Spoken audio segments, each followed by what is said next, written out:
आद्यस्य यतोऽन्वयादितरतश्चार्थेष्वभिज्ञस्वराट् तेने ब्रह्महृदाय आदिकवये मुह्यन्ति यं सूरयः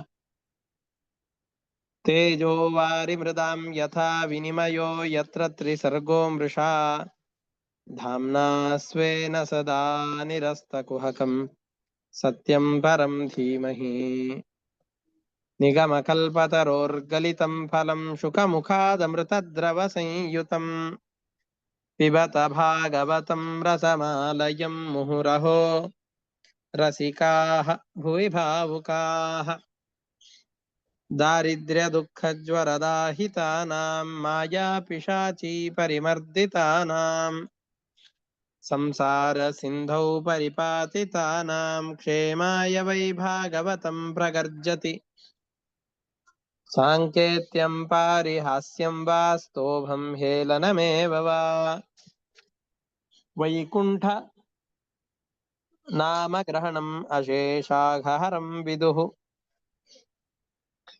ಶ್ರೀ ಗುರುಭ್ಯೋ ನಮಃ. ಹರಿ ಓಂ. ಯುಧಿಷ್ಠಿರನ ಬಳಿಯಲ್ಲಿ ನಾರದರು ಕಥೆಯನ್ನ ಹೇಳ್ತಾ ಇದ್ದಾರೆ. ಆ ಪ್ರಸಂಗದಲ್ಲಿ ಪ್ರಹ್ಲಾದ ಮತ್ತು ಹಿರಣ್ಯಕಶಿಪುವಿನ ಕಥೆಯನ್ನ ನಿರೂಪಣೆ ಮಾಡ್ತಾ ಇದ್ದ. ಜೀವನದಲ್ಲಿ ಬಹಳ ಕಷ್ಟಪಟ್ಟಿದ್ದೇನೆ ಅಂತ ನೀ ಹೇಳ್ತಾ ಇದ್ದಿ. ನನ್ನಷ್ಟು ಕಷ್ಟಪಟ್ಟಂತಹ ರಾಜರು ಮತ್ಯಾರಾದ್ರೂ ಇದ್ದಾರೆಯೋ? ನೋಡು, ಪ್ರಹ್ಲಾದನನ್ನ ಗಮನಿಸು, ಅವನ ಚರಿತ್ರೆಯನ್ನು ಗಮನಿಸು. ಹೀಗೆ ಅನೇಕ ಜನ ರಾಜರಿದ್ದಾರೆ, ಅವರೆಲ್ಲ ಬಹಳ ಕಷ್ಟದಲ್ಲಿ ಬಿದ್ದಿದ್ರು. ಅವರು ಹೇಗೆ ಜೀವನವನ್ನ ಸುಧಾರಿಸಿದ್ದಾರೆ, ರಾಜ ಮಹಾರಾಜರ ಕಥೆಗಳನ್ನ ಕೇಳಿ ಅದರಿಂದ ನೀನು ನಿನ್ನ ಉತ್ಸಾಹವನ್ನು ವರ್ಧನೆ ಮಾಡಿಕೋ, ಆದರ್ಶಗಳನ್ನ ಅಳವಡಿಸಿಕೊಳ್ಳು ಅಂತ ಹೇಳ್ತಾ ಇದ್ದಾರೆ. ಆ ಪ್ರಸಂಗದಲ್ಲಿ ನರಸಿಂಹದೇವರ ಆವಿರ್ಭಾವವಾಗಿದೆ.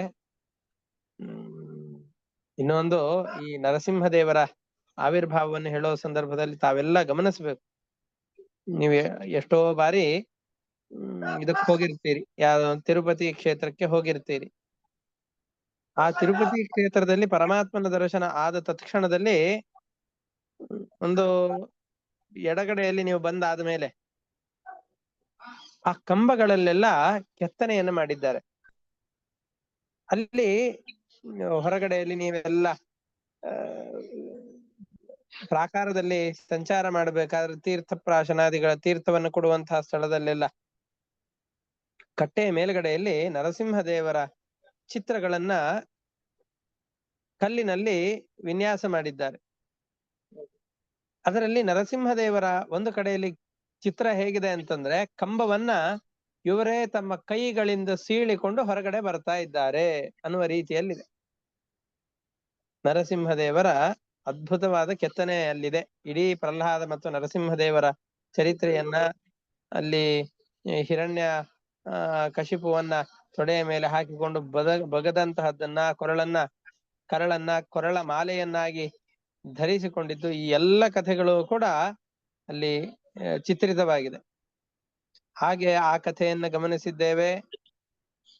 ನಂತರದಲ್ಲಿ ಆ ಕಥೆಯಲ್ಲಿಯೇ ಮುಂದುವರೆದಂತಹ ಭಾಗವಾಗಿ ಎಲ್ಲ ದೇವತೆಗಳು ಕೂಡ ನರಸಿಂಹದೇವರ ಸ್ತೋತ್ರವನ್ನು ಮಾಡಿದ್ದಾರೆ. ಅನೇಕ ಜನ ಯುದ್ಧಕ್ಕೆ ಅಂತ ಬಂದ್ರು, ಎಲ್ಲರೂ ಕೂಡ ನರಸಿಂಹದೇವರ ಎದುರಿನಲ್ಲಿ ಪರಾಜಿತರಾಗಿ ಹೋಗಿದ್ದಾರೆ. ಇಷ್ಟು ಕಥೆಗಳನ್ನ ನಾವೆಲ್ಲ ಕೇಳಿದ್ದೇವೆ. ಆದ ಮೇಲೆ ನಾರದರು ಇಷ್ಟೆಲ್ಲ ಇವರು ಸ್ತೋತ್ರ ಮಾಡಿದ್ದಾರೆ, ಆದರೂ ನರಸಿಂಹದೇವರ ಹತ್ರಕ್ಕೆ ಯಾರು ಹೋಗ್ಲಿಕ್ಕೆ ಸಾಧ್ಯ ಆಗ್ಲಿಲ್ಲ ಅಂತ ಅಷ್ಟು ಕೋಪ ಮಾಡ್ಕೊಂಡು ಕೂತಿದ್ದಾರೆ ನರಸಿಂಹದೇವರು.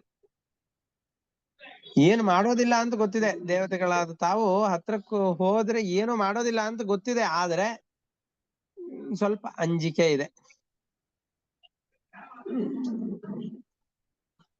ಅದಕ್ಕೆ ಬ್ರಹ್ಮರುದ್ರಾದಿಗಳನ್ನ ಇಟ್ಟುಕೊಂಡು ಯಾವ ದೇವತೆಗಳು ಕೂಡ ನರಸಿಂಹದೇವರ ಹತ್ರ ಹೋಗಿ ಮಾತಾಡ್ಲಿಕ್ಕೆ ಅಂತ ಧೈರ್ಯ ಮಾಡ್ಲಿಲ್ಲ ಅಂತ.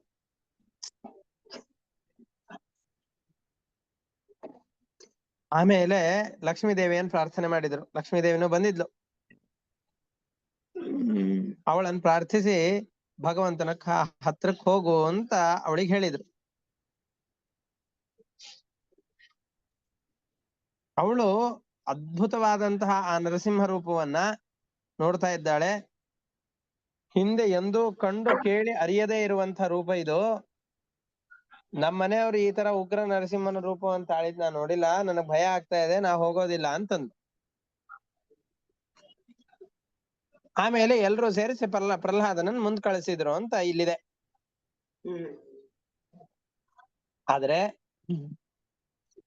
ಲಕ್ಷ್ಮೀದೇವಿ ಭಗವಂತನ ಎಲ್ಲ ರೂಪಗಳನ್ನ ನಿತ್ಯದಲ್ಲಿಯೂ ಕೂಡ ಸೇವೆ ಮಾಡ್ತಾ ಇರ್ತಾಳೆ.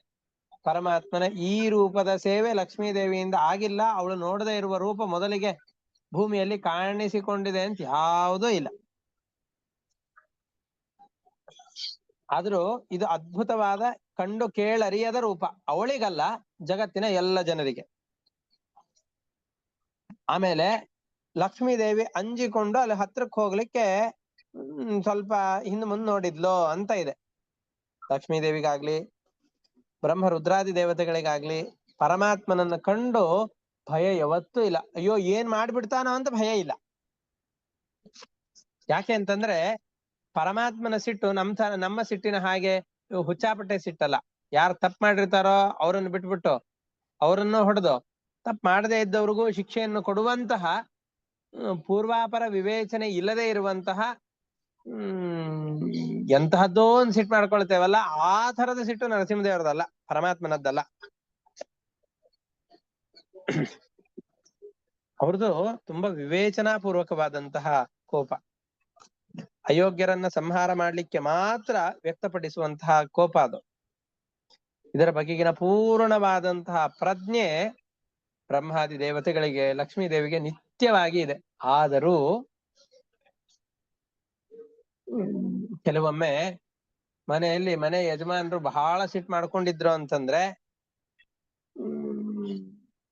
ಯಜಮಾನನ ಹೆಂಡತಿ ಇರ್ತಾಳೆ, ಮಕ್ಕಳಿರ್ತಾರೆ, ಮತ್ತೆ ಮೊಮ್ಮಕ್ಕಳಿರ್ತಾರೆ, ಮರಿ ಮೊಮ್ಮಕ್ಕಳು ಎಲ್ರೂ ಇರ್ತಾರೆ. ಆದ್ರೆ ತುಂಬಾ ಚಿಕ್ಕವ್ರು ಯಾರು ಇರ್ತಾರಲ್ಲ ಅವ್ರನ್ನ ಕಳಿಸ್ತಾರೆ. ಯಾಕೆ ಅಂತಂದ್ರೆ ಉಳಿದವ್ರ ಮಾತನ್ನ ಕೇಳೋದಿಲ್ಲ ಅಂತಲ್ಲ, ಅವ್ರ ಮೇಲೆ ಸ್ವಲ್ಪ ಅಕ್ಕರೆ ಜಾಸ್ತಿ.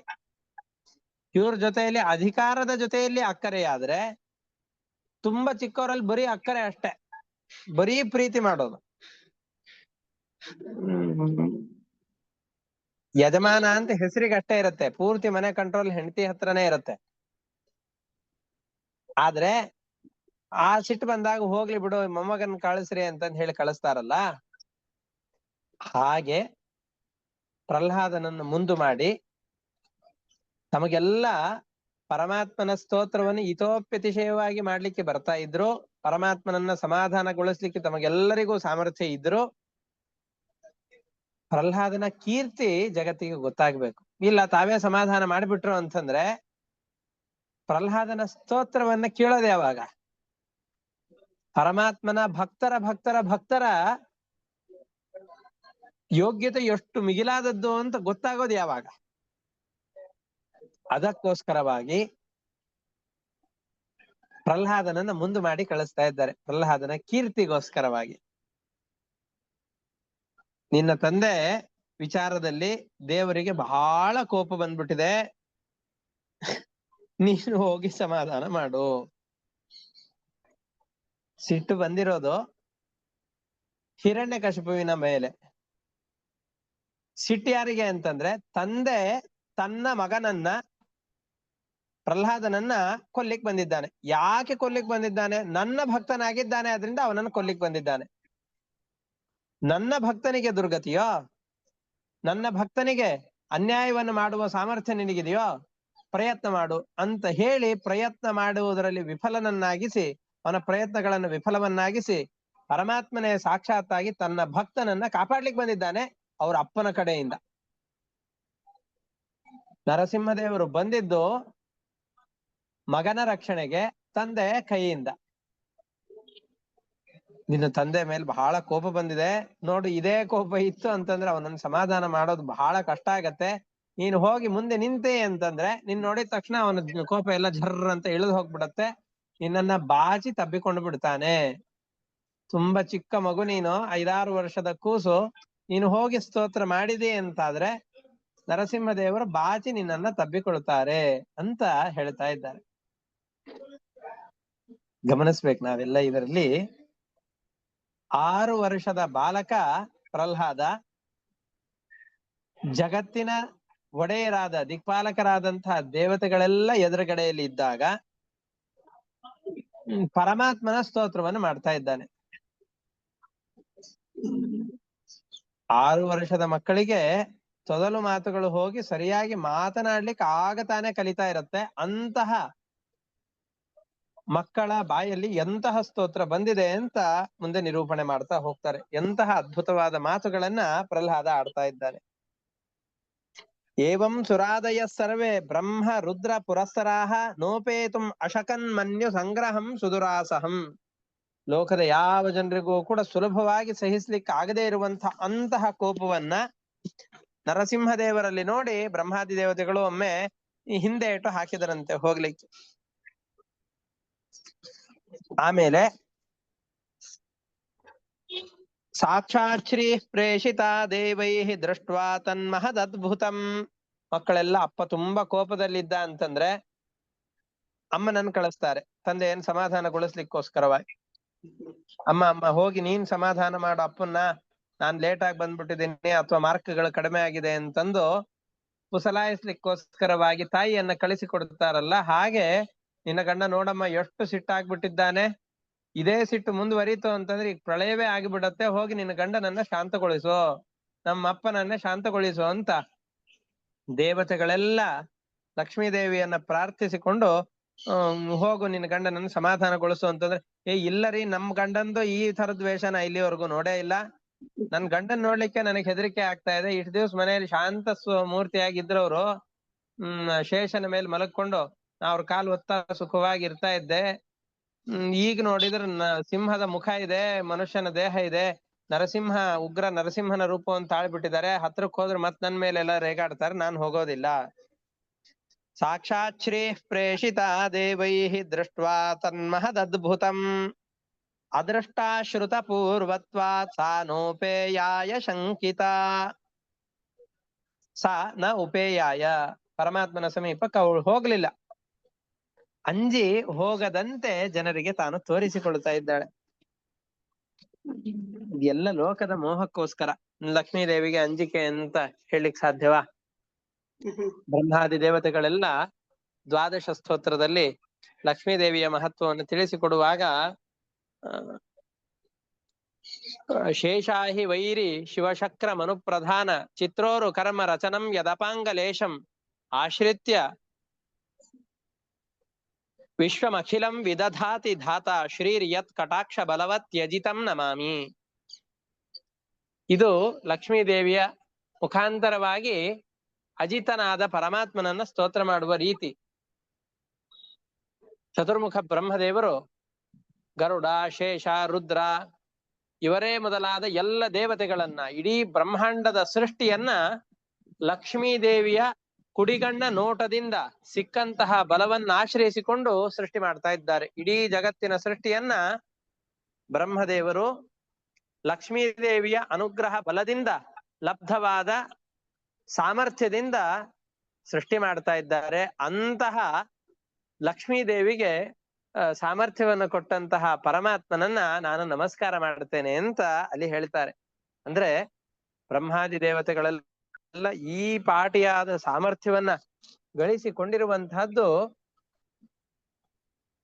ಲಕ್ಷ್ಮೀದೇವಿಯ ಅನುಗ್ರಹದಿಂದ. ಅಂತಹ ಲಕ್ಷ್ಮಿಗೆ ಪರಮಾತ್ಮನ ವಿಷಯದಲ್ಲಿ ಭಯ ಮುಂತಾದವುಗಳೆಲ್ಲ ಬರ್ಲಿಕ್ಕೆ ಸಾಧ್ಯ ಇಲ್ಲ. ಆದ್ರೆ ಲೋಕಕ್ಕೆ ಬಿಡಮ್, ನಾವ್ ಎಷ್ಟೋ ಸಾರ್ತಿ ಮಾಡೋದಿಲ್ವಾ? ಯಾರೋ ಮನೆಯಲ್ಲಿ ಕೋಪದ ನಾಟಕವನ್ನು ಒಬ್ರು ಮಾಡ್ತಾ ಇರ್ತಾರೆ. ಇಲ್ಲಪ್ಪ ನನಗ್ ಭಯ ಆಗ್ತಾ ಇದೆ ಅಂತ ಭಯದ ನಾಟಕವನ್ನು ಮಾಡ್ತಾ ಇರ್ತಾರೆ. ಮೊಮ್ಮಗುವಿಗೆ ನೀನೇ ಹೋಗಿ ಅಜ್ಜ ಅಜ್ಜಿಯನ್ನು ಸಮಾಧಾನಗೊಳಿಸು ಅಂತ ಹೇಳ್ತಾ ಇರ್ತಾರೆ ಮಗುವಿಗೆ. ಇವೆಲ್ಲವೂ ನಾಟಕವೇ. ಮಗುವಿಗೆ ಅದಕ್ಕೊಂದು ಸಮಾಧಾನ ಅನಿಸ್ಬೇಕು, ನಾನು ಹೋಗಿ ನನ್ನ ಅಜ್ಜ ಅಜ್ಜಿಯನ್ನು ಸಮಾಧಾನ ಮಾಡಿದೆ, ನಾನು ಇವರನ್ನ ಸಮಾಧಾನಗೊಳಿಸಿದೆ ಅಂತ ಆ ಮನಸ್ಸಿನಲ್ಲಿ ಒಂದು ಭಾವನೆ ಬರಬೇಕು ಅನ್ನೋದಕ್ಕೋಸ್ಕರ ಮಾಡೋದಿಲ್ವಾ? ಹಾಗೆ ಇಲ್ಲಿ ಪ್ರಹ್ಲಾದನ ಕೀರ್ತಿಯನ್ನ ವ್ಯಕ್ತಗೊಳಿಸ್ಲಿಕ್ಕೋಸ್ಕರವಾಗಿ ಮಹಾ ಸಮರ್ಥರಾದಂತಹ ದೇವಾನುದೇವತೆಗಳೆಲ್ಲ ಇವರೆಲ್ಲ ಪ್ರಹ್ಲಾದನಿಗಿಂತ ಯೋಗ್ಯತೆಯಲ್ಲಿ ಬಹಳ ಉತ್ಕೃಷ್ಟರಾದವರು. ಪ್ರಹ್ಲಾದನ ಮೇಲೆ ಮಾಡಿದ ಅನುಗ್ರಹಕ್ಕಿಂತ ಮಿಗಿಲಾದ ಅನುಗ್ರಹವನ್ನ ಬ್ರಹ್ಮಾದಿ ಎಲ್ಲ ದೇವತೆಗಳಲ್ಲೂ ಇಂದ್ರಾದಿ ದೇವತೆಗಳಲ್ಲೂ ಪರಮಾತ್ಮ ಮಾಡಿದ್ದಾನೆ. ಇಂದ್ರನಿಗೋಸ್ಕರ ಅಂತೂ ಒಂದಲ್ಲ 10 ಅವತಾರಗಳನ್ನು ತಾಳಿದ್ದಾನೆ. ಇಂದ್ರನ ಪದವಿಯನ್ನು ದೈತ್ಯರೆಲ್ಲ ಕಿತ್ಕೊಳ್ತಾರೆ, ಬಲಿಯಾಗಿ ಬರ್ತಾನೆ. ಇಂದ್ರನ ಪದವಿಯನ್ನೆಲ್ಲ ಇನ್ನೊಬ್ರು ಕಿತ್ಕೊಳ್ತಾರೆ, ಅವಾಗ ಇನ್ನೊಂದು ರೂಪವನ್ನು ತಗೊಂಡು ಬರ್ತಾನೆ. ಹೀಗೆ ಅನೇಕ ರೂಪಗಳನ್ನ ತಾಳಿ ಇಂದ್ರನನ್ನ ಕಾಪಾಡಿದ್ದಾನೆ. ಈಗ ಇಂದ್ರಾದಿ ದೇವತೆಗಳ ಅನುಗ್ರಹಕ್ಕೋಸ್ಕರವಾಗಿಯೂ ಬಂದಿದ್ದಾನೆ. ಆದರೆ ಪ್ರಹ್ಲಾದನ ಮಹತ್ವ ಜಗತ್ತಿಗೆ ಗೊತ್ತಾಗಬೇಕು ಅನ್ನೋ ಉದ್ದೇಶದಿಂದ ಈ ರೀತಿಯಾದ ನಾಟಕವನ್ನು ಮಾಡ್ತಾ ಇದ್ದಾರೆ. ಅವರೆಲ್ಲ ಮಾಡ್ತಾ ಇದ್ದಾರೆ. ಪ್ರಹ್ಲಾದಂ ಪ್ರೇಷಯಾಮಾಸ ಬ್ರಹ್ಮಾವಸ್ಥಿತಮಂತಿಕೆ ತಾತ ಪ್ರಶಮಯೋಪೇಹಿ ಸ್ವಪಿತ್ರೇ ಕುಪಿತಂ ಪ್ರಭುಂ. ತಾತ ಪ್ರಶಮಯ, ನಿನ್ನ ಒಡೆಯನಾದಂತಹ ಪರಮಾತ್ಮನನ್ನ ಸಮಾಧಾನಗೊಳಿಸ್ಲಿಕ್ಕೆ ನೀನೇ ಹೋಗು. ಯಾಕೆಂದ್ರೆ ಇವನಿಗೆ ಕೋಪ ಬಂದಿದ್ ನಿಮ್ ತಂದೆಯಿಂದ. ನಿಮ್ಮ ತಂದೆ ಮೇಲಿನ ಕೋಪದಿಂದ ನಮಗೆಲ್ಲ ಆಯಾಸವಾಗ್ತಾ ಇದೆ. ನಮ್ಮ ಮೇಲೆಲ್ಲ ಪರಮಾತ್ಮ ಸಿಟ್ಟು ಮಾಡ್ಕೊಂಡು ಕೂತಿದ್ದಾನೆ, ಅವನನ್ನ ಸಮಾಧಾನ ಮಾಡ್ಬೇಕು, ಹೋಗಿ ನೀನೇ ಸಮಾಧಾನಗೊಳಿಸು ಅಂತ ಹೇಳ್ತಾ ಇದ್ದಾನೆ. ಆಮೇಲೆ ಪ್ರಹ್ಲಾದ ಸ್ವಲ್ಪ ಹೆದರಿನ, ಏನೂ ಹೆದರ್ಲಿಲ್ಲ. ತಥೇತಿ ಶನಕೈ ರಾಜನ್ ಮಹಾಭಾಗವತೋರ್ಭಕಃ ಉಪೇತ್ಯ ಭುವಿ ಕಾಯೇನ ನ ನಾಮ ವಿಧೃತಾಂಜಲಿ. ಹಾಗೆ ಆಗ್ಲಿ ಅಂತ ಒಪ್ಪಿಕೊಂಡ. ಯಾಕೆ ಅಂದ್ರೆ ಮಹಾಭಗವದ್ ಭಕ್ತ, ಅವನಿಗೆ ಭಯವೇ ಇಲ್ಲ. ಪ್ರಹ್ಲಾದನಿಗೆ ಭಯ ಇಲ್ಲ ಅಂತಾದಾಗ ಅವನಿಗಿಂತ ಸ್ವರೂಪದಲ್ಲಿ ಉತ್ತಮರಾದ ದೇವತೆಗಳಿಗೆ ಭಯದ ಶಂಕೆಯನ್ನು ನಾವು ಮಾಡಬಾರ್ದು. ಇವನನ್ನ ಕಳಿಸಿದರ ಹಿಂದಿನ ಉದ್ದೇಶವನ್ನು ನಾವೆಲ್ಲ ಅರ್ಥ ಮಾಡಿಕೊಳ್ಳಬೇಕು. ಇವನ ಕೀರ್ತಿಗೋಸ್ಕರವಾಗಿ ತಾವೆಲ್ಲ ಸಮರ್ಥರಾಗಿದ್ದರೂ ಕೂಡ ದೇವತೆಗಳು ಪ್ರಹ್ಲಾದನನ್ನ ಕಳಿಸ್ತಾ ಇದ್ದಾರೆ. ಆಗ್ಲಿ ಅಂತ ಒಪ್ಪಿಕೊಂಡು ಮಹಾಭಗವದ್ ಭಕ್ತನಾದಂತಹ ಪ್ರಹ್ಲಾದ ಹೋಗ್ತಾ ಇದ್ದ. ಸಾಷ್ಟಾಂಗ ನಮಸ್ಕಾರವನ್ನು ಮಾಡಿ ಕೈ ಮುಗಿದುಕೊಂಡು ನಿಲ್ತಾ ಇದ್ದಾನೆ. ಮೊದಲಿಗೆ ನಮಸ್ಕಾರ ಮಾಡ್ತಾ ಇದ್ದಾನೆ ಕೈ ಮುಗಿದು, ನಂತರದಲ್ಲಿ ಸಾಷ್ಟಾಂಗ ನಮಸ್ಕಾರವನ್ನು ಮಾಡಿ ಮುಂದೆ ಮಾತನ್ನು ಹೇಳ್ತಾ ಇದ್ದ. ಯಾವಾಗ ಪ್ರಹ್ಲಾದ ತನ್ನ ಕಾಲ ಬುಡದಲ್ಲಿ ಬಂದು ನಮಸ್ಕಾರ ಮಾಡ್ತಾ ಇದ್ದಾನೋ ಆವಾಗ ನರಸಿಂಹದೇವರು ಪ್ರಹ್ಲಾದನನ್ನ ನೋಡ್ತಾ ಇದ್ದಾರೆ. ನೋಡಿ ಸಿಟ್ಟೆಲ್ಲ ಝರ್ರ ಅಂತ ಇಳಿದು ಹೋಯ್ತು ನರಸಿಂಹದೇವರದ್ದು. ಎಷ್ಟು ಕೋಪ ಇತ್ತೋ ಇವರ ತಂದೆ ಮೇಲೆ, ಎಷ್ಟು ಲೋಕಕ್ಕೆ ಅನರ್ಥವನ್ನು ಉಂಟು ಮಾಡಿದ್ದಾನೆ ಅಂತ ಎಷ್ಟು ಕೋಪ ಇತ್ತೋ ಆ ಕೋಪವೆಲ್ಲ ಝರ್ರ ಅಂತ ಇಳಿದು ಹೋಯ್ತು.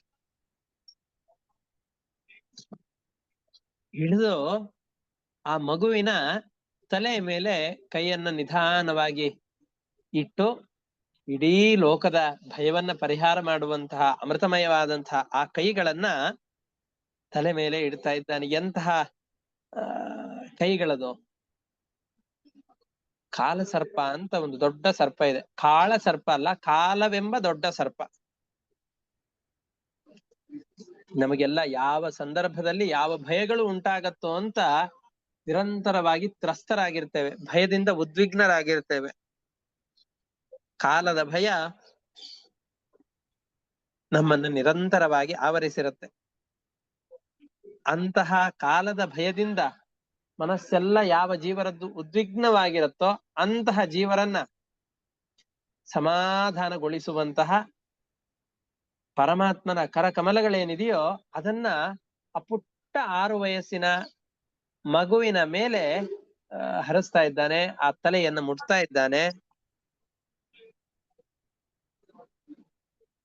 ಇದಾದ ಮೇಲೆ ಆ ಕ್ಷಣದಲ್ಲಿಯೇನೆ ಮಾಡಿದ ಅಲ್ಪ ಸ್ವಲ್ಪ ಪಾಪಗಳು, ಪ್ರಾರಬ್ಧ ಕರ್ಮಗಳು ಅಂತ ಒಂದಿಷ್ಟಿರತ್ತೆ. ಪರಮಾತ್ಮನ ಅಪರೋಕ್ಷ ಜ್ಞಾನವಾಗಲಿಕ್ಕೆ ಅಂತ ಕೆಲವೊಂದಿಷ್ಟು ಹೊರಟವರಿಗೆ ಪ್ರತಿಬಂಧಕಗಳು ಕೆಲವೊಂದಿಷ್ಟಿರತ್ತೆ. ಪರಮಾತ್ಮನ ಕರಸ್ಪರ್ಶ ಯಾವಾಗ ಆಯ್ತೋ ಆ ಎಲ್ಲ ತಡೆಗಳೆಲ್ಲವೂ ಕೂಡ ಒಡೆದು ಹೋಯ್ತು. ಬಿಂಬರೂಪಿಯಾದಂತಹ ಪರಮಾತ್ಮನ ದರ್ಶನವಾಯಿತು. ಹೊರಗಡೆ ನೋಡಿದ ಪರಮಾತ್ಮನನ್ನ ತನ್ನ ಅಂತರಂಗದಲ್ಲಿ ನೋಡ್ತಾ ಇದ್ದಾನೆ. ನಾವೆಲ್ಲ ಗಮನಿಸ್ಬೇಕು. ಅಪರೋಕ್ಷ ದರ್ಶನ ಅಂತಂದ್ರೆ ಪರಮಾತ್ಮನದ್ದು.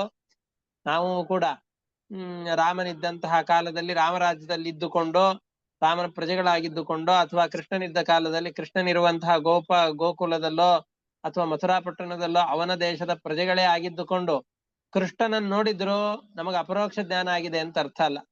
ಹೊರಗಡೆಯಲ್ಲಿ ಕೃಷ್ಣನನ್ನು ನೋಡುವುದನ್ನ ಅಪರೋಕ್ಷ ಜ್ಞಾನ ಅಂತ ಕರೆಯೋದಿಲ್ಲ. ಒಳಗಡೆಯಲ್ಲಿ ಬಿಂಬರೂಪಿಯಾದ ಪರಮಾತ್ಮನನ್ನ ತಿಳಿದುಕೊಳ್ಬೇಕು. ನಾವೆಲ್ಲ ಪರಮಾತ್ಮನ ಪ್ರತಿಬಿಂಬರು. ಬಿಂಬೋಸಿ ಪ್ರತಿಬಿಂಬೋಸ್ಮಿ. ಪ್ರತಿಬಿಂಬ ಜೀವ, ಬಿಂಬನಾದವನು ಪರಮಾತ್ಮ. ಬಿಂಬನಾದಂತಹ ಪರಮಾತ್ಮನ ಜ್ಞಾನ ಬಂತು ಅಂದ್ರೆ ಮಾತ್ರ ಜೀವನಿಗೆ ಅಪರೋಕ್ಷ ಜ್ಞಾನ, ಪರಮಾತ್ಮನ ಸಾಕ್ಷಾತ್ಕಾರ ಆಗಿದೆ ಅಂತ ಅರ್ಥ. ಪರಮಾತ್ಮನ ಕರಸ್ಪರ್ಶ ಎಂದಿಗೆ ಅವನ ತಲೆಯ ಮೇಲಾಯ್ತೋ ಅದಕ್ಕಿದ್ದ ಅಡೆತಡೆಗಳೆಲ್ಲವೂ ಕೂಡ ಭಗ್ನವಾಗಿ ಹೋಯ್ತು. ಪರಮಾತ್ಮನನ್ನ ನೋಡಿದ ಮೇಲೆ ಆನಂದ ಪೂರ್ಣನಾದ. ನಮಗೆ ಬಹಳ ದಿವಸಗಳ ನಂತರದಲ್ಲಿ ಉಡುಪಿ ಕೃಷ್ಣನ ದರ್ಶನವೋ ಅಥವಾ ಬಹಳ ಹೊತ್ತು ಕಾಯ್ದ ನಂತರದಲ್ಲಿ ತಿರುಪತಿ ತಿಮ್ಮಪ್ಪನ ದರ್ಶನವಾಯಿತು ಅಂತಂದ್ರೇನೋ, ಅಥವಾ ಬಹಳ ಕಷ್ಟದಲ್ಲಿದ್ದಾಗ ಮಂತ್ರಾಲಯಕ್ಕೆ ಹೋದಾಗ ರಾಯರ ದರ್ಶನ ಆಯಿತು ಅಂದ್ರೇನೋ, ಯಾವುದೋ ನಮ್ಮ ಇಷ್ಟ ದೇವತೆಯ ದರ್ಶನ ಬಹಳ ಕಾದ ನಂತರದಲ್ಲಿ ಬಹಳ ದುಃಖಿತರಾದಾಗ ಬಹಳ ಭಕ್ತಿಯಿಂದ ಹೋದಾಗ ಆಯ್ತು ಅಂತಂದ್ರೆ ನಮಗ್ ಗೊತ್ತಿಲ್ಲದೇನೆ ಕಣ್ಣುಗಳೆಲ್ಲ ಒದ್ದೆಯಾಗಿ ಹೋಗಿಬಿಡತ್ತೆ. ನಮ್ಮ ಮನಸ್ಸೆಲ್ಲವೂ ಕೂಡ ಆರ್ದ್ರವಾಗಿ ಹೋಗಿಬಿಟ್ಟಿರತ್ತೆ, ಬಹಳ ಮೃದುವಾಗಿರತ್ತೆ. ಮನಸ್ಸಿನ ಪೂರ್ತಿಯಾಗಿ ಪರಮಾತ್ಮ ಆವರಿಸಿಕೊಂಡಿರ್ತಾನೆ. ಹಾಗೆ ಪರಮಾತ್ಮ ಎದುರುಗಡೆಯಲ್ಲಿ ನಿಂತಿದ್ದಾನೆ. ಅವನ ತಲೆಯನ್ನ ತನ್ನ ತಲೆ ಮೇಲೆ ಇಟ್ಟಿದ್ದಾನೆ, ಅವನ ಕೈಯನ್ನ ತನ್ನ ತಲೆ ಮೇಲೆ ಇಟ್ಟಿದ್ದಾನೆ. ಜೀವನದ ಯಾವ ಯಾವ ಕಷ್ಟಗಳಿತ್ತೋ ಆ ಕಷ್ಟ ಕಾರ್ಪಣ್ಯಗಳಿಗೆ ಕಾರಣವಾದಂತಹ ತನ್ನ ಪಾಪಗಳೆಲ್ಲವೂ ಕೂಡ ಸುಟ್ಟು ಹೋಗಿದೆ. ಹೃದಯದಲ್ಲಿ ನೆಲೆಸಿದ ಪರಮಾತ್ಮನ ದರ್ಶನವಾಗಿದೆ. ಕಣ್ಣಿನಿಂದ ಧಾರಾಕಾರವಾಗಿ ನೀರು ಹರಿತಾ ಇದೆ ಪ್ರಹ್ಲಾದನಿಗೆ. ಹೃದಯದಲ್ಲಿದ್ದಂತಹ ಪರಮಾತ್ಮನ ಧ್ಯಾನವನ್ನು ಮಾಡ್ತಾ ಇದ್ದಾನೆ. ಧ್ಯಾನ ಮಾಡಿ ನರಸಿಂಹದೇವರನ್ನ ಅನೇಕ ಶ್ಲೋಕಗಳಿಂದ ಪ್ರೇಮ ಪೂರ್ಣವಾದ ಮಾತುಗಳಿಂದ ಸ್ತೋತ್ರ ಮಾಡ್ತಾ ಇದ್ದಾನೆ.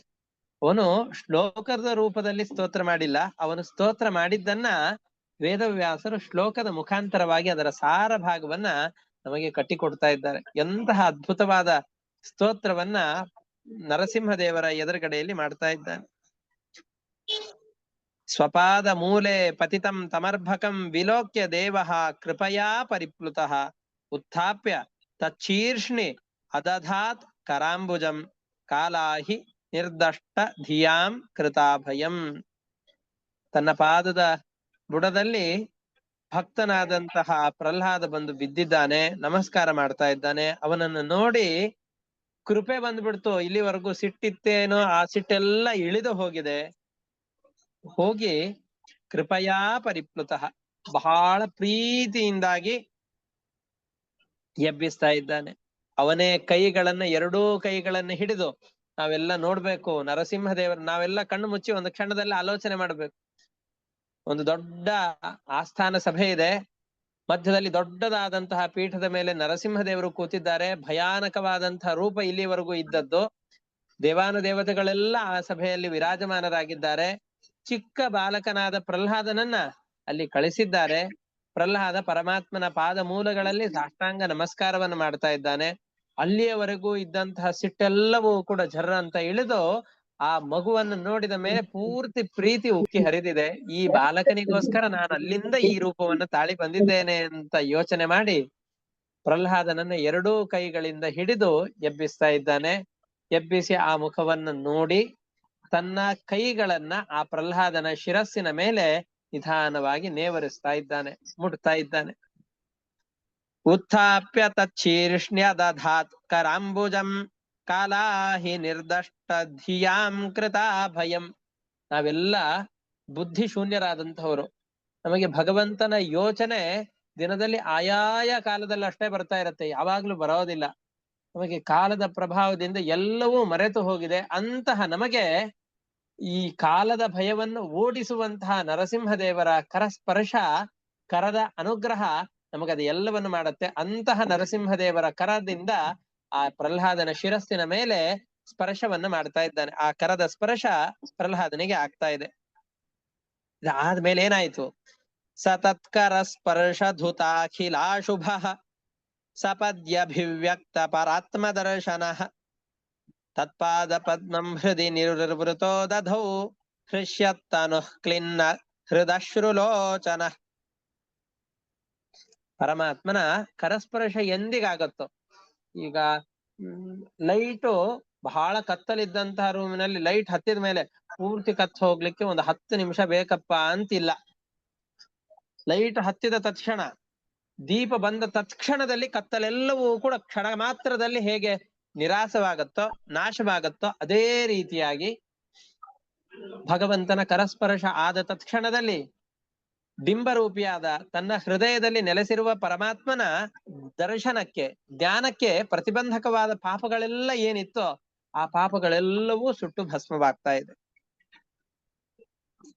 ಸುಟ್ಟು ಭಸ್ಮವಾಗಿ ಅವನ ಹೃದಯದಲ್ಲಿದ್ದಂತಹ ಪರಮಾತ್ಮ ತೋರಿಕೊಳ್ತಾ ಇದ್ದಾನೆ. ಆ ಪರಮಾತ್ಮನ ದರ್ಶನವಾದಾಗ ಇಲ್ಲಿವರೆಗೂ ಅವ್ರ ಅಪ್ಪ ಬೈದಾಗ ಅಳಲಿಲ್ಲ ಅವನು. ಅವನ ಗುರುಗಳು ಬೈದಾಗ, ಹೊಡೆದಾಗ, ಶಿಕ್ಷೆಯನ್ನು ಕೊಟ್ಟಾಗ ಎಂತಹ ಸಂದರ್ಭದಲ್ಲೂ ಕಣ್ಣಿನಿಂದ ನೀರು ಬರಲಿಲ್ಲ, ದುಃಖದ ಅಶ್ರುಗಳು ಬರಲಿಲ್ಲ. ತನ್ನ ಹೃದಯದಲ್ಲಿ ಬಿಂಬರೂಪಿಯಾದ ಪರಮಾತ್ಮನನ್ನು ನೋಡಿದ ಮಾತ್ರಕ್ಕೆ ಸಂತೋಷದ ಕಣ್ಣೀರು ಬರ್ತಾ ಇದೆ. ನನ್ನಂತಹ ಅಲ್ಪ ಭಾಗ್ಯನಿಗೆ ಇಂತಹ ದೊಡ್ಡದಾದ ಅನುಗ್ರಹವನ್ನು ಮಾಡಿದ್ದೀಯಲ್ಲ ಪರಮಾತ್ಮ ಅಂತ ಪೂರ್ಣವಾಗಿ ತನ್ನನ್ನು ತಾನು ಪರಮಾತ್ಮನಲ್ಲಿ ಸಮರ್ಪಣೆ ಮಾಡಿಕೊಳ್ಳುತ್ತಾ ಇದ್ದಾನೆ. ಹೃದಯದಲ್ಲಿ ಪರಮಾತ್ಮನ ಪಾದಗಳನ್ನ ಯೋಚನೆ ಮಾಡ್ತಾ ಇದ್ದಾನೆ, ಧ್ಯಾನ ಮಾಡ್ತಾ ಇದ್ದಾನೆ. ಅಸ್ತೌಷೀಧರಿಮೇಕಾಗ್ರ ಮನಸಾ ಸುಸಮಾಹಿತ ಪ್ರೇಮಗದ್ಗದಯಾ ವಾಚ ತನ್ಯಸ್ತ ಹೃದಯೇ ಕ್ಷಣ. ಪ್ರಹ್ಲಾದ ನರಸಿಂಹದೇವರ ಪಾದಗಳನ್ನ ಗಟ್ಟಿಯಾಗಿ ನೆನೆಸಿಕೊಂಡು ಪರಮಾತ್ಮನ ಸ್ತೋತ್ರವನ್ನು ಮಾಡ್ಲಿಕ್ಕೆ ಪ್ರಾರಂಭ ಮಾಡ್ತಾ ಇದ್ದಾನೆ. ಪ್ರೀತಿಯಿಂದ ಪರಮಾತ್ಮನ ಸ್ತೋತ್ರವನ್ನು ಮಾಡ್ತಾ ಇದ್ದಾನೆ. ಅವನು ಹೇಳ್ತಾ ಇದ್ದಾನೆ, ದೇವತೆಗಳೆಲ್ಲ ನನ್ನನ್ನ ನಿನ್ನ ಸ್ತೋತ್ರ ಮಾಡ್ಲಿಕ್ಕೆ ಅಂತ ಕಳಿಸಿದ್ದಾರೆ ದೇವ. ನಾನು ನಿನ್ನನ್ನ ಸ್ತೋತ್ರದಿಂದ ಸಂತೈಸ್ಲಿಕ್ಕೆ ಸಾಧ್ಯವೋ? ನಿನ್ನ ಎದುರುಗಡೆಯಲ್ಲಿ ನಿಂತಹ ವ್ಯಕ್ತಿಗಳು ಇಡೀ ಬ್ರಹ್ಮಾಂಡವನ್ನ ಸೃಷ್ಟಿ ಮಾಡಿ ಅದರ ಪಾಲನ ಕರ್ಮದಲ್ಲಿ ನಿನ್ನಿಂದ ನಿಯುಕ್ತರಾದಂತಹ ಮಹಾಮಹಿಮರು, ನನಗಿಂತ ಯೋಗ್ಯತೆಯಲ್ಲಿ ಕೋಟಿ ಕೋಟಿ ಗುಣಗಳಷ್ಟು ಶ್ರೇಷ್ಠರಾದಂತಹ ದೇವತೆಗಳೆಲ್ಲ ನಿನ್ನ ಎದುರುಗಡೆಯಲ್ಲಿ ಇದ್ದಾರೆ. ಈ ದೇವತೆಗಳೆಲ್ಲ ಮಾಡುವ ಸ್ತೋತ್ರಗಳನ್ನ ಕೇಳ್ತಾ ಇದ್ರೆ ಮೈ ರೋಮಾಂಚನವಾಗತ್ತೆ. ಅಂತಹ ಅದ್ಭುತವಾದಂತಹ ಬುದ್ಧಿಶಕ್ತಿಯುಳ್ಳಂತಹ ಜ್ಞಾನಿಗಳಾದಂತಹ ದೇವತೆಗಳು ನಿನ್ನನ್ನ ಅನೇಕ ಸ್ತೋತ್ರಗಳಿಂದ ಕೊಂಡಾಡಿದ್ದಾರೆ. ಅಷ್ಟೇ ಅಲ್ಲ, ನಾನು ನಿನ್ನಲ್ಲಿ ಎಷ್ಟು ಭಕ್ತಿಯನ್ನ ಮಾಡ್ತೇನೋ ನನ್ನ ಭಕ್ತಿ ಅವರ ಭಕ್ತಿಯ ಎದುರುಗಡೆಯಲ್ಲಿ ಲೇಷ ಮಾತ್ರ. ಸಾಗರದಲ್ಲಿ ಒಂದು ಬಿಂದು ಇದ್ದ ಹಾಗೆ ಬ್ರಹ್ಮಾದಿಗಳು ನಿನ್ನಲ್ಲಿ ಮಾಡುವ ಭಕ್ತಿಗೆ ಹೋಲಿಸಿದರೆ ನನ್ನ ಭಕ್ತಿ ಸಮುದ್ರದ ಎದುರಿನಲ್ಲಿ ಒಂದು ಚಿಕ್ಕ ಬಿಂದುವಿನ ಹಾಗೆ ಇದೆ. ಅಂತಹ ನಿನ್ನನ್ನ ಅವರು ಎಲ್ಲ ಸ್ತೋತ್ರದಿಂದ ಕೊಂಡಾಡಿದಾಗ ಅವರು ನಿನ್ನನ್ನ ಈ ಸಿಟ್ಟಿನಿಂದ ಕೆಳಗಡೆ ಇಳಿಸ್ಲಿಕ್ಕೆ ಸಾಧ್ಯವಾಗದೇ ಇದ್ದಾಗ ನಾನು ನನ್ನ ಸ್ತೋತ್ರಗಳಿಂದ ನಿನ್ನನ್ನ ಸಮಾಧಾನಗೊಳಿಸ್ಲಿಕ್ಕೆ ಸಾಧ್ಯವೋ? ಯಾಕೆ ಗೊತ್ತೋ? ನಾನು ಮನುಷ್ಯ ಅಂತ ಅಷ್ಟೇ ಅಲ್ಲ, ಅಸುರ ಜಾತಿಯಲ್ಲಿ ಹುಟ್ಟಿದವನು. ನನ್ನ ಕುಲ ಗೋತ್ರಗಳೇನಿದೆ ಮನುಷ್ಯ ಜಾತಿಯಲ್ಲೂ ಹುಟ್ಟಿದವನಲ್ಲ, ಅದರಲ್ಲೂ ಉತ್ತಮವಾದಂತಹ ವರ್ಣಗಳಲ್ಲೂ ಹುಟ್ಟಿದವನಲ್ಲ. ನಾನು ಅಸುರ ಜಾತಿಯಲ್ಲಿ ಹುಟ್ಟಿದವನು. ನಾನು ಅಷ್ಟೇ ಅಲ್ಲ, ಅಸುರ ಜಾತಿಯಲ್ಲಿ ಹುಟ್ಟಿ ಏನೋ ನಿನಗೆ ತುಂಬಾ ಬಂಧುಗಳ ಮನೆಯಲ್ಲಿ ಹುಟ್ಟಿದವನೋ ಅಲ್ಲ. ಹುಟ್ಟಿದ ಆರಭ್ಯ ನಿನ್ನ ದ್ವೇಷವನ್ನೇ ಮಾಡಿಕೊಂಡು ನನಗಿಂತ ಮಿಗಿಲಾಗಿ ನಿನ್ನನ್ನು ನಾಮಸ್ಮರಣೆ ಮಾಡ್ತಾ ಇದ್ದ ನಮ್ಮಪ್ಪ. ಯಾಕೆಂದ್ರೆ ಹೆಂಗೆ ನಿನ್ನನ್ನು ಹೊಡೆಯೋದು, ಹೆಂಗೆ ನಿನ್ನನ್ನ ಬಡದ್ ಹಾಕೋದು ಅಂತ ಬರೀ ನಿನ್ನ ಅವನತಿಯನ್ನ, ನಿನ್ನ ಬಗ್ಗೆ ಕೆಟ್ಟ ಭಾವನೆಯಲ್ಲೇ ಇದ್ದವನು ನಮ್ಮಪ್ಪ ಹಿರಣ್ಯಕಶಿಪು. ಒಂದು ಅಸುರ ಜಾತಿಯಲ್ಲಿ ಹುಟ್ಟಿದ್ದೇನೆ, ಹಿರಣ್ಯಕಶಿಪುವಿನ ಮಗನಾಗಿದ್ದೇನೆ. ಇಂತಹ ನನ್ನ ಸ್ತೋತ್ರದಿಂದ ನಿನ್ನ ಕೋಪ ಇಳಿಲಿಕ್ಕೆ ಸಾಧ್ಯವೋ? ಅಷ್ಟೇ ಅಲ್ಲ, ನನ್ನ ಸ್ತೋತ್ರಗಳನ್ನು ನಿನ್ನ ಮೆಚ್ಚಲಿಕ್ಕೆ ಸಾಧ್ಯವೋ ಅಂತ ಅವನೇ ಪ್ರಶ್ನೆಯನ್ನು ಮಾಡಿಕೊಳ್ತಾ ಇದ್ದಾನೆ.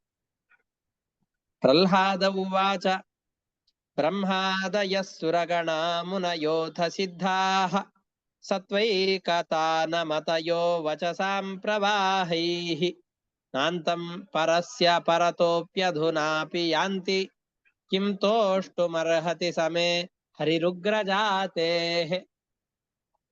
ಬ್ರಹ್ಮಾದಯ ಸುರಗಣಾಹ, ಯಾರ್ಯಾರು ಸ್ತೋತ್ರ ಮಾಡಿದ್ದಾರೆ ನಾವೀಗೆಲ್ಲ ಗಮನಿಸಿದ್ದೇವೆ. ಬ್ರಹ್ಮಾದಿ ದೇವತೆಗಳು,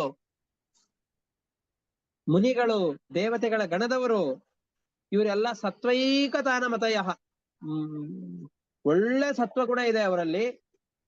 ನಿನ್ನನ್ನು ಹೊರತುಪಡಿಸಿ ಬೇರೆ ಯಾರಲ್ಲಿಯೂ ಕೂಡ ಅಷ್ಟು ಭಕ್ತಿಯನ್ನು ಮಾಡೋದಿಲ್ಲ, ನಿನ್ನಲ್ಲಿ ಅಪರಿಮಿತವಾದ ಭಕ್ತಿಯನ್ನು ಮಾಡುವಂಥವ್ರು. ಅಷ್ಟೇ ಅಲ್ಲ, ಅವರ ಬುದ್ಧಿಯಲ್ಲೂ ಕೂಡ ಸ್ವಲ್ಪವೂ ಕೆಟ್ಟದ್ದು ಮಿಶ್ರಣವಾಗಿಲ್ಲ, ಸ್ವಲ್ಪವೂ ಕೂಡ ಸಾಂಸಾರಿಕ ವಿಷಯಗಳ ಬಂಧನವೇ ಈ ದೇವತೆಗಳಲ್ಲಿಲ್ಲ, ಬ್ರಹ್ಮಾದಿ ದೇವತೆಗಳಲ್ಲಿ.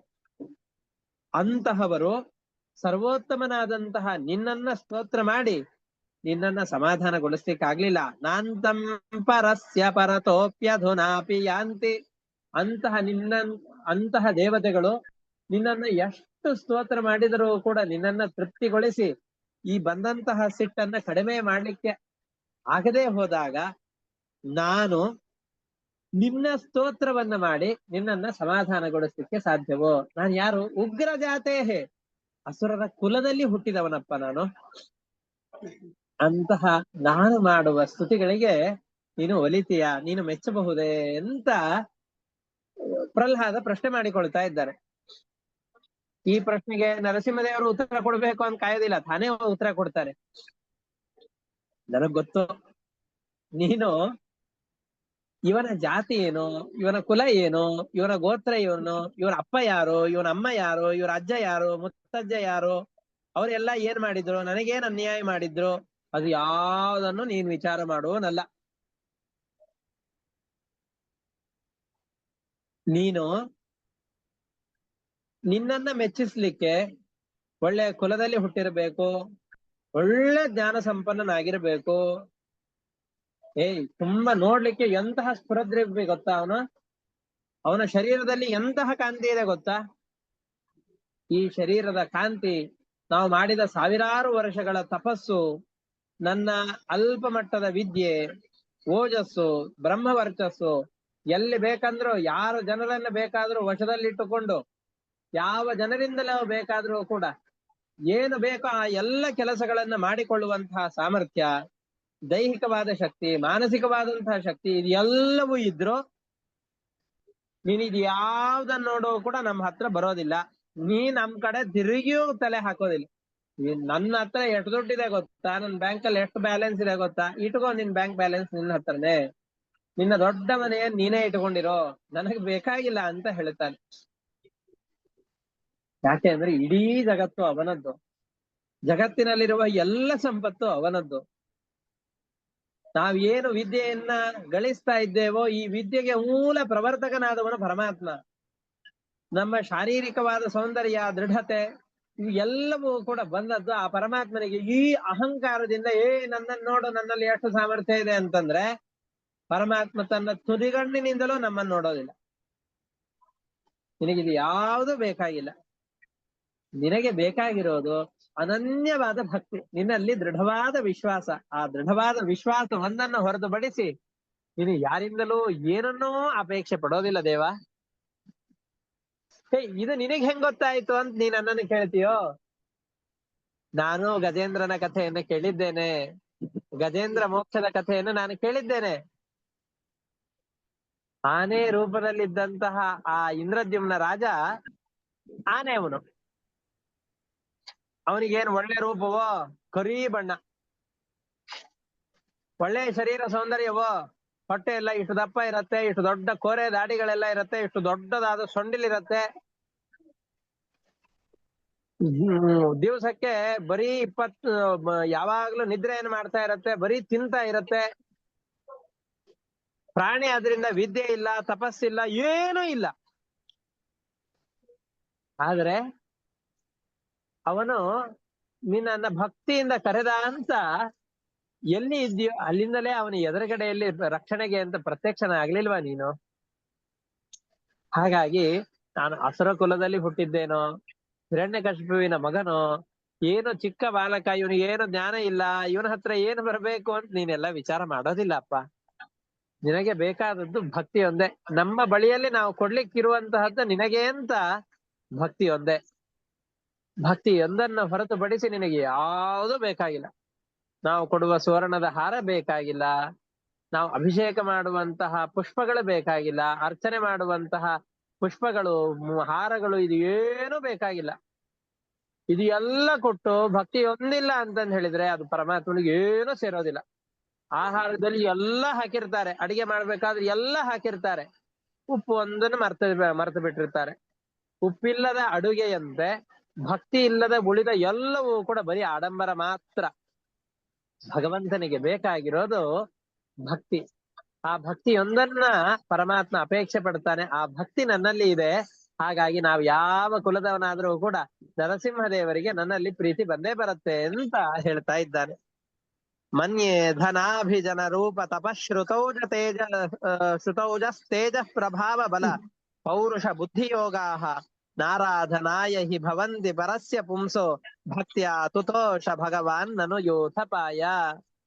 ಗಜೇಂದ್ರನಿಗೆ ಇದು ಯಾವುದೂ ಇಲ್ಲ, ಆದ್ರೆ ಪರಮಾತ್ಮ ನೀನು ಅವನಿಗೆ ಒಲಿದಿದ್ದು ಕೇವಲ ಭಕ್ತಿಯೊಂದರಿಂದ ಮಾತ್ರ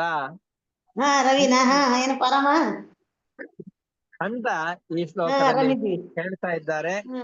ಹೀಗೆ ಅನೇಕ ಶ್ಲೋಕಗಳಿಂದ ಆ ಪರಮಾತ್ಮನ ಸ್ತೋತ್ರವನ್ನು ಮಾಡ್ತಾರೆ. ಆ ಕಥೆಯನ್ನ ಮತ್ತೆ ಮುಂದಿನ ಪಾಠದಲ್ಲಿ ವಿಸ್ತಾರವಾಗಿ ಈ ಶ್ಲೋಕದ ವಿವರಣೆಯ ಜೊತೆಯಲ್ಲಿ ಕೇಳೋಣ ಅಂತ ಹೇಳ್ತಾ ಇಂದಿನ ಪಾಠವನ್ನ ಇಷ್ಟಕ್ಕೆ ಮುಕ್ತಾಯ ಮಾಡ್ತಾ ಇದ್ದೇನೆ. ಎಲ್ಲರಿಗೂ ನಮಸ್ಕಾರ. ಹರಯೇ ನಮಃ. ಶ್ರೀಕೃಷ್ಣ ಅರ್ಪಣಮಸ್ತು. ಅನೇನ ಭಾವಿ ಯತ್ ಪುಣ್ಯಂ ತೇನ ಪ್ರೀಣಾತು ಕೇಶವಃ. ಹರಯೇ ನಮಃ. ಶ್ರೀಕೃಷ್ಣ ಅರ್ಪಣಮಸ್ತು. ನಮಸ್ಕಾರ ಗುರುಗಳೇ.